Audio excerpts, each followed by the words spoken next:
Mesdames et messieurs, vous êtes les bienvenus dans ce journal dont voici le sommaire. Le chef du gouvernement était dans le district de Eriko, dans Forêt-Caria.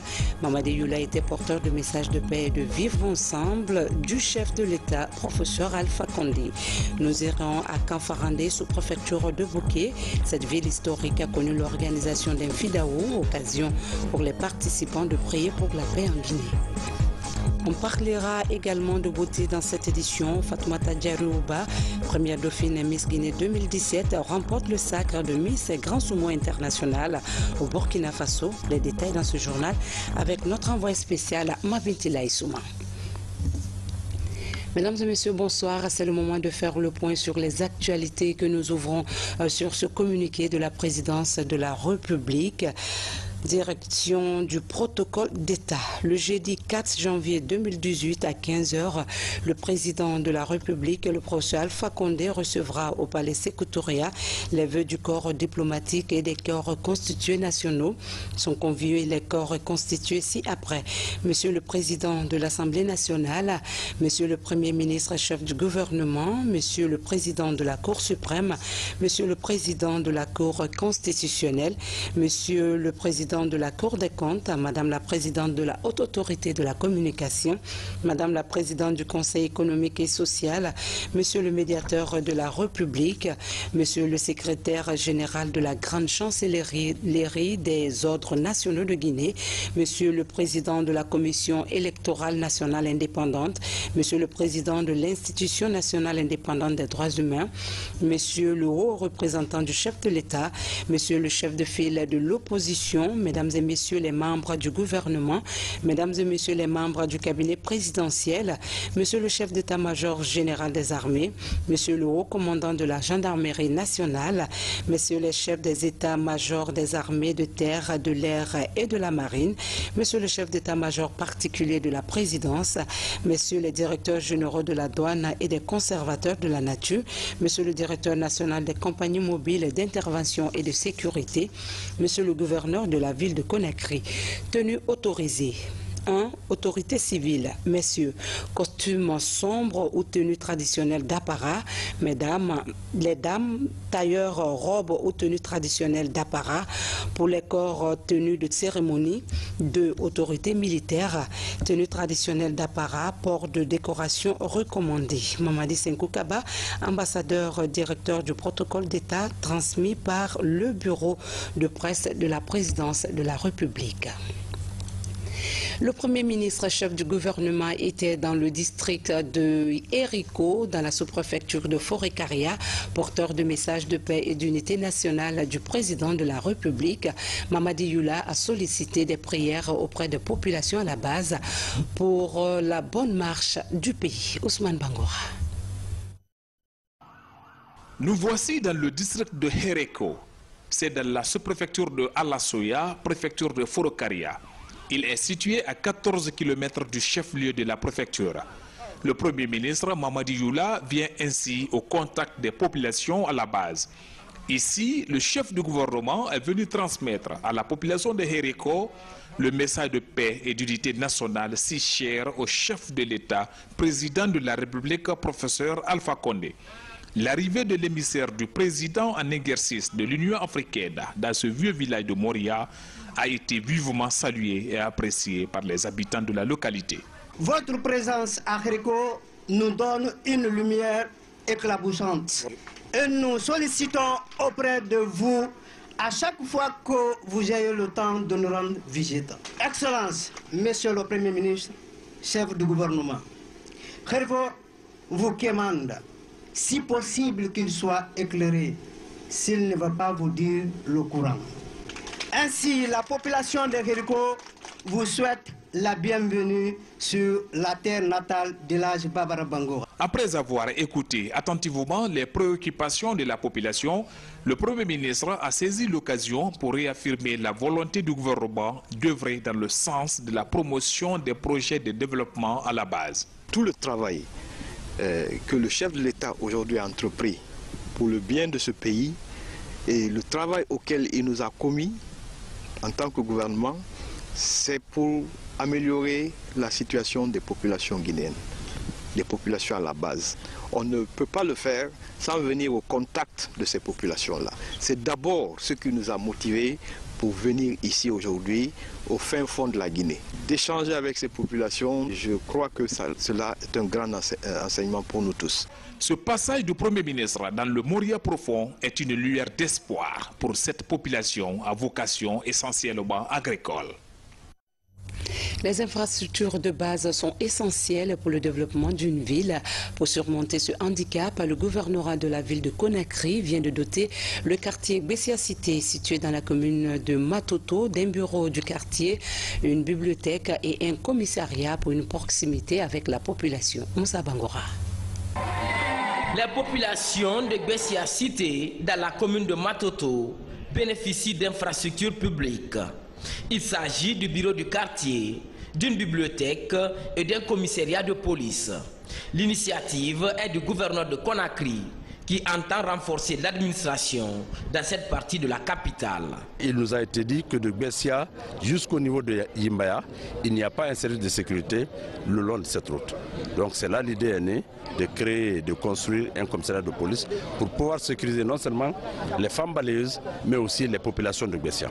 Construire des immeubles, c'est bien beau, mais si vous ne donnez pas de l'éducation à vos enfants, ça va être difficile. Et personne ne peut être éduqué s'il ne passe pas par l'école, s'il ne passe pas par ces lectures qui font des enfants des meilleurs cadres de demain. Donc voilà pourquoi nous avons jugé nécessaire de construire non seulement cette bibliothèque, mais aussi à côté, nous avons mis le bureau de quartier. C'est là où le quartier pourra se retrouver pour prendre les décisions. Les travaux ont duré 12 mois. Plus d'1 milliard de francs guinéens ont été investis pour la réalisation de ces édifices. Toute une satisfaction pour les bénéficiaires. On ne peut pas sécuriser les populations, on ne peut pas sécuriser les biens des populations quand cette police se trouve à 10 km, 20 km des lieux, elle ne pourra pas être efficace. Je voudrais vous dire grand merci. Et nous nous engageons au nom de Monsieur le ministre d'État de satisfaire toutes vos inquiétudes. Ce bel édifice que vous nous avez donné sera bien entretenu.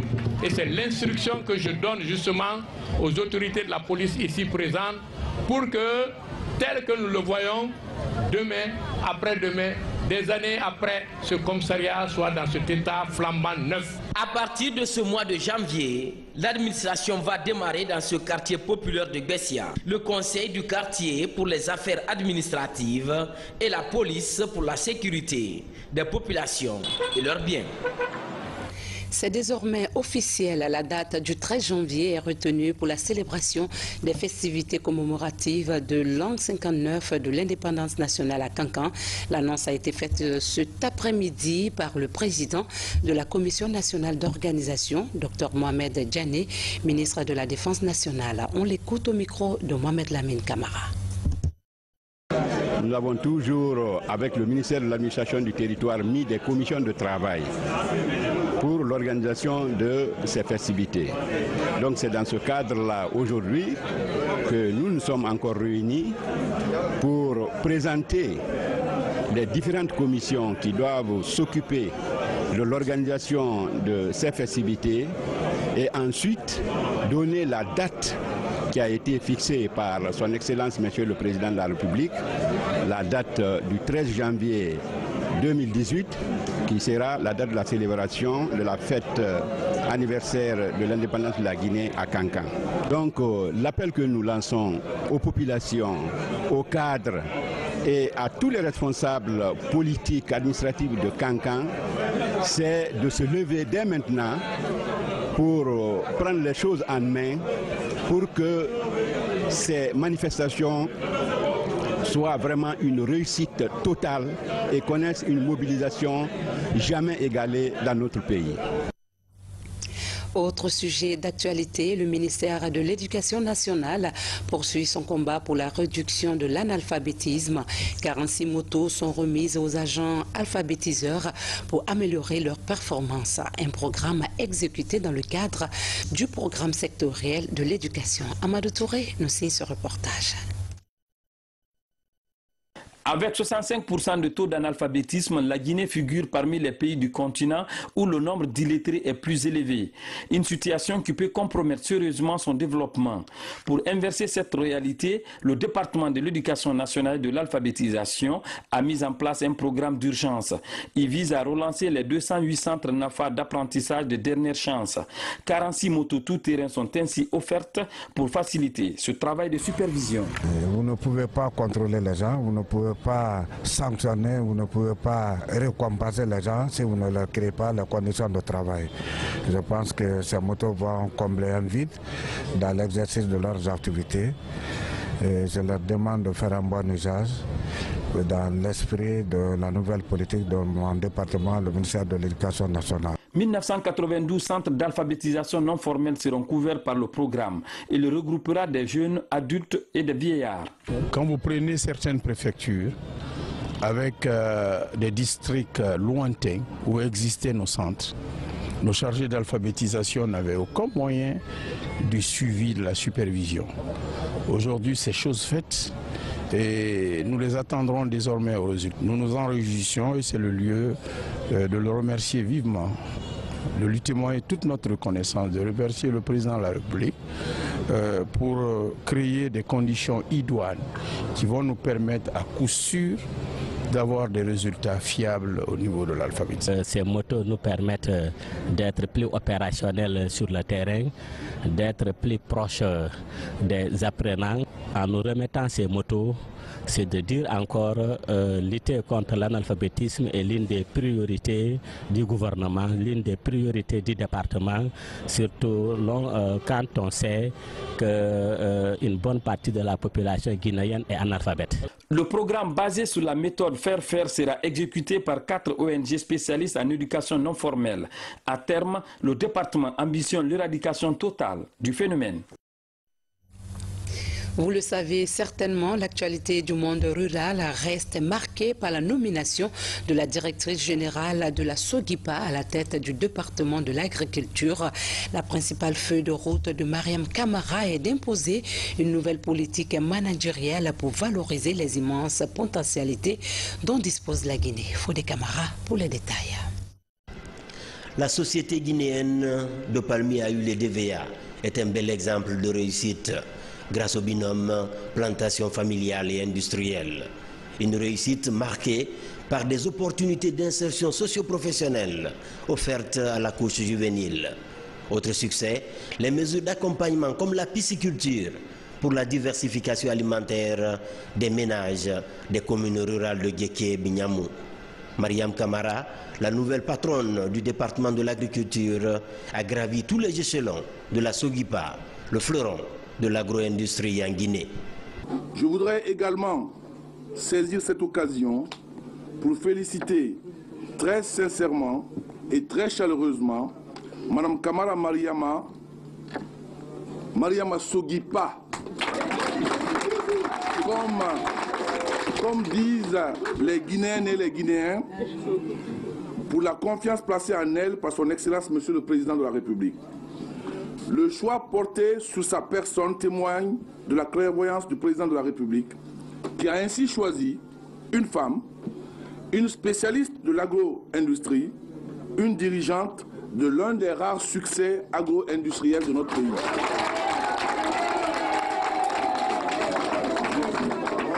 Madame la ministre, je voudrais aussi associer à ces remerciements et à cette gratitude les cadres du ministère de l'Agriculture qui, durant ces 3 mois, 10 jours, m'ont apporté leur soutien, leurs compétences, leur expérience pour la mise en œuvre de la politique sectorielle de l'agriculture telle que définie par les orientations du Président de la République. Aguerrie par près de 3 décennies au service du monde rural, la ministre de l'Agriculture mesure les enjeux de sa nouvelle fonction.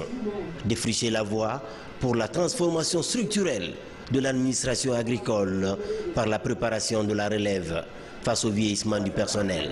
Autre défi, poser les jalons de la modernisation des pratiques agricoles. Je demande à chacun de nous de privilégier le travail collégial et l'intérêt supérieur de la nation guinéenne sous la haute autorité de son Excellence le professeur Alpha Condé, président de la République. Bravo. Évitons la clanisation du département et je vous dis ici à tous, cadres et agents du ministère de l'Agriculture, que ma meilleure amie, mon meilleur parent est la personne, cadre ou agent du département qui se mettra à ma disposition pour atteindre les objectifs de ma mission. De type traditionnel et peu ouverte à l'exportation, l'agriculture guinéenne a besoin d'un nouveau souffle dans le domaine managérial pour répondre aux immenses attentes des millions d'acteurs du développement rural. Direction la région forestière pour parler de la réintégration économique des migrants retournés. Le sous-bureau de l'Organisation internationale pour les migrants vient d'organiser un atelier de formation sur l'esprit d'entreprise. Une cinquantaine de participants ont acquis de nouvelles connaissances sur le montage des projets en vue de leur réinsertion. Reportage à Mamadou Salupaï dans un commentaire de Valérie Talimane. Pour une des rares fois, la police se félicite du bon déroulement des fêtes de fin d'année à Conakry et à l'intérieur du pays. Selon le bilan dressé par la Direction nationale de la sécurité routière, au total, 10 cas d'accidents ont été recensés sur l'ensemble du territoire national. À Conakry, aucun cas de mort n'a été enregistré.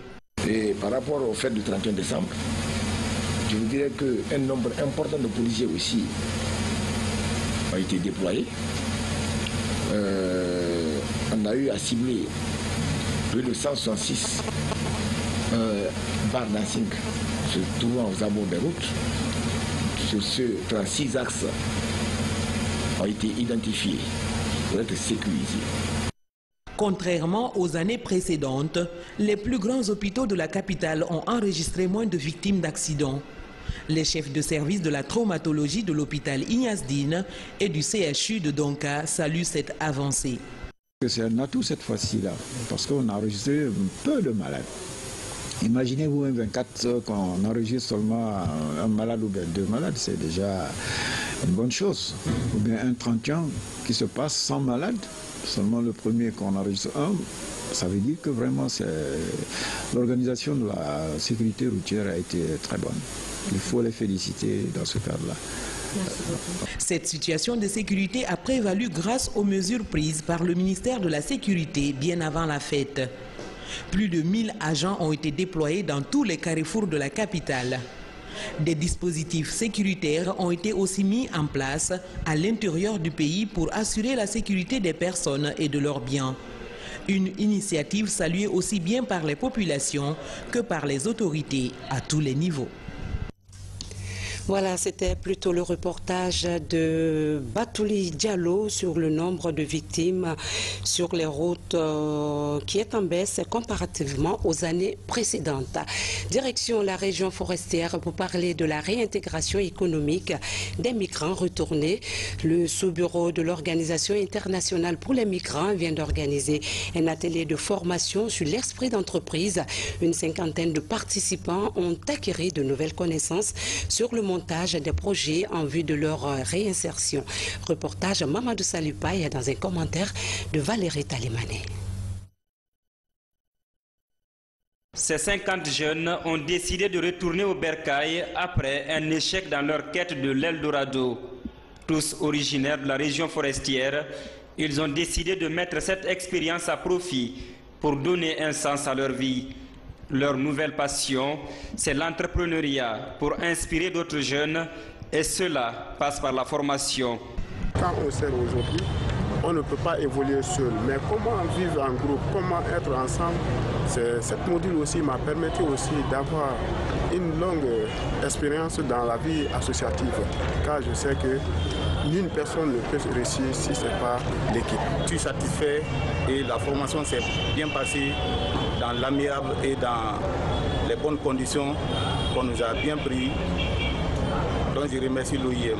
La formation a duré 10 jours et devra permettre à ces jeunes de créer leur propre activité génératrice de revenus conformément aux directives données par l'Organisation internationale pour la migration, OIM. La formation permettra à ces jeunes de sortir avec des plans d'affaires, des business plans élaborés, avec des compétences liées à la gestion, d'abord au montage de sa propre entreprise, mini-entreprise, et puis à la gestion de l'entreprise. Et ils vont être en mesure de pouvoir les mettre en œuvre, les gérer et se faire générer aussi des bénéfices. À Dalaba, les femmes ont désormais leur mutuelle financière des femmes africaines, MUFA.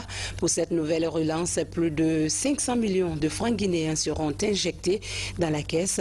Ce projet présidentiel consiste à mettre en place des MUFA dans chaque localité du pays afin d'accroître le revenu des femmes rurales. Falilou Diallo. À Dalaba, la promotion des activités féminines reprend son essor. Après le premier programme de mutualisation soldé par une mauvaise gestion, la MIFA de Dalaba est à nouveau opérationnelle. Dans cette nouvelle phase, tout sera mis en place pour une gestion plus rigoureuse. Les femmes sont habituées à faire des tontines. Toutes les femmes de la Guinée sont habituées aux tontines. Mais c'est que le tontine ne génère pas d'intérêt. Et la tontine, on peut la ramasser quand on veut pour aller s'habiller, pour aller faire la fête, etc. Alors que si nous réunissons toutes ces tontines-là et nous modernisons la tontine en créant un compte bancaire pour chaque femme qui gagne 5 000 francs, elle va mettre dans son compte. Donc le temps que le compte est soit renfloué, n'est-ce pas, par son capital, au même moment, elle apprend à épargner sans douleur. Près de 500 millions de francs guinéens seront injectés dans cette deuxième phase.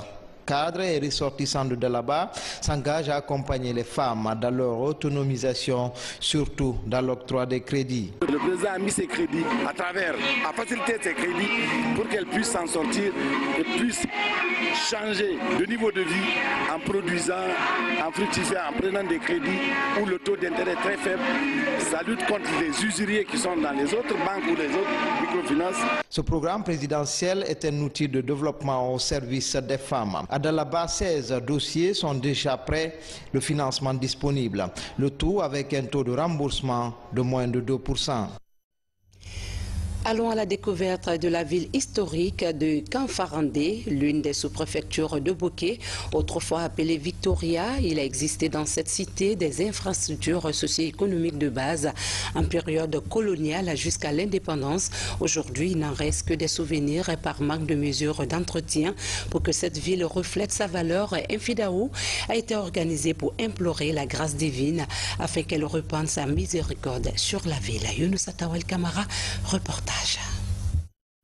La sous-préfecture de Kanfarandé, autrefois appelée Victoria. Ici, il existait des infrastructures socio-économiques de base. Ces bâtiments coloniaux qui étaient destinés au commerce et ce port artisanal constituent la trace de cette vie jadis florissante. De nos jours, ces infrastructures ne sont que de lointains souvenirs par manque d'entretien, d'où le cri de cœur des natifs de la localité. Le site a été tellement important et pour les Portugais, et pour les Anglais, et pour les Français, qu'ils ont eu à aménager la ville de Victoria. Le port, il a été la porte d'entrée.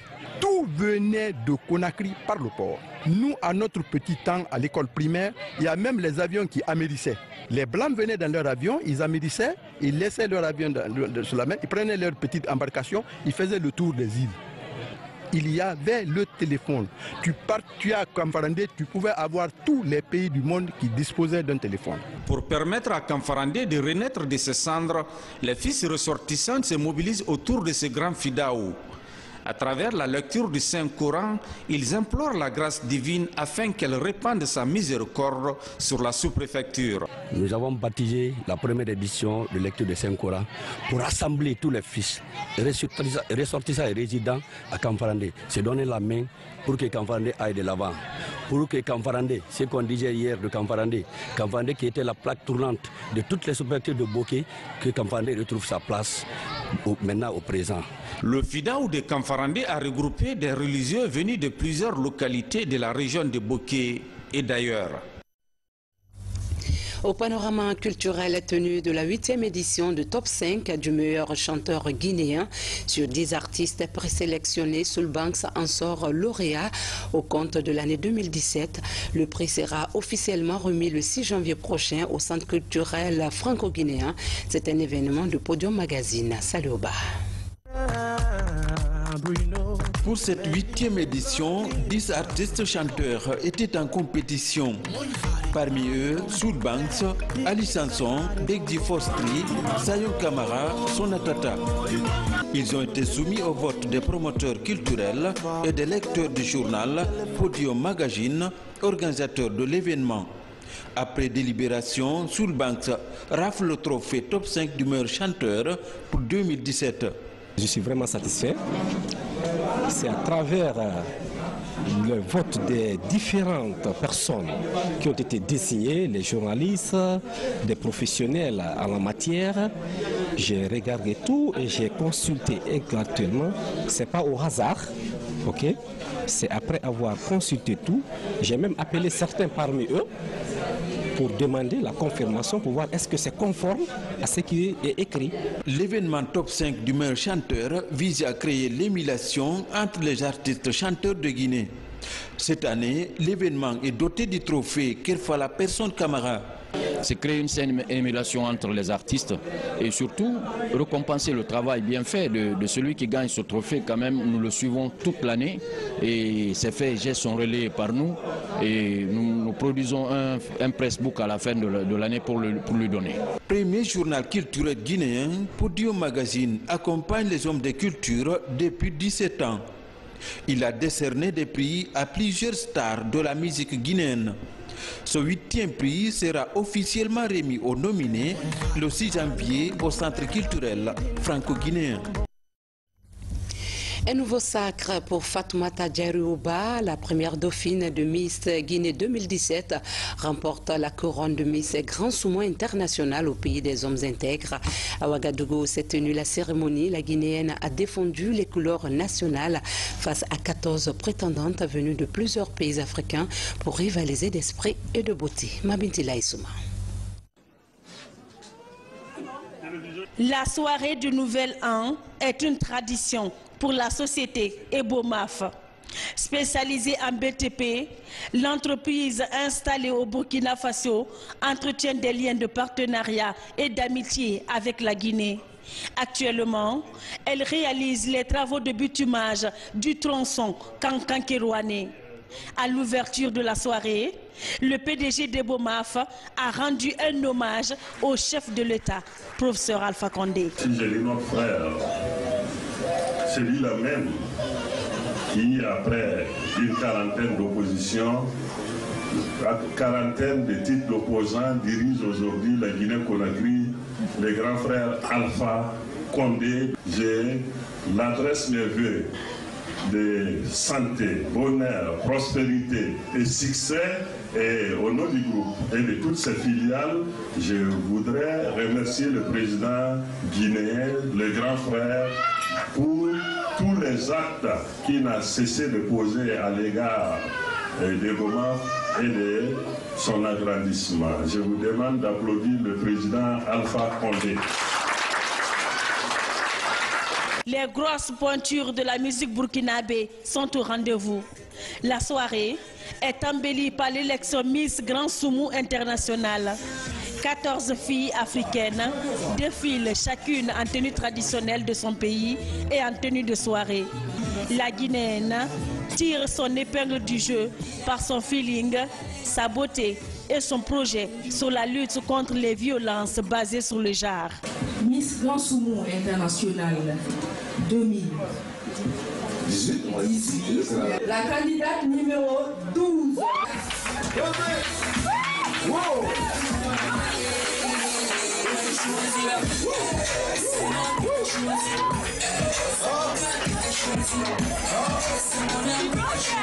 À la minute de sa victoire, la Miss Grand Sumo 2018 devient une véritable star au Burkina Faso.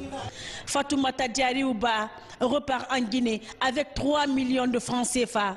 À Conakry, le Komigi accueille cette nouvelle avec joie. A rappelé que Diarry-Ouba est la première dauphine de Miss Guinée 2017. Revenons en Guinée pour boucler cette édition sur la présentation de vœux du Nouvel An. Du côté du ministère de la Défense, la hiérarchie militaire s'est rendue au cabinet du ministre d'État à la Défense, à la présidence, chargée de la Défense nationale pour présenter les vœux des forces de défense et de sécurité. Une occasion pour le commandement militaire de revenir sur les acquis des réformes engagées par le secteur de la sécurité. Lieutenant Fodé Aboubakar Bangora, correspondant de la presse militaire. Voilà, nous sommes au terme de cette édition. Merci de votre aimable fidélité.